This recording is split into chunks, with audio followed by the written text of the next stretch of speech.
Hi, this video is going to be on syntax. Now, syntax means the order of words in a sentence. Now, if we look at this first sentence, the fish swam frantically in the deep water. Now, we can change this sentence around so that it's still grammatically correct, but it has a different syntactical structure. So instead of saying the fish swam frantically first, we could say, in the deep water, the fish swam frantically, and it would still make sense.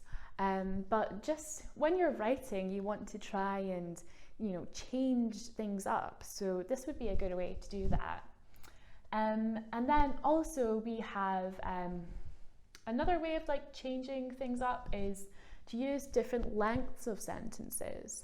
So usually we use long sentences to add descriptive detail, whereas here we've used short sentences. Suddenly we stopped, there was no way out, we were trapped. And in this instance, it helps to build tension and suspense. So it's good to use a wide range of sentence structure and length to help your piece of writing come to life. Thanks for listening.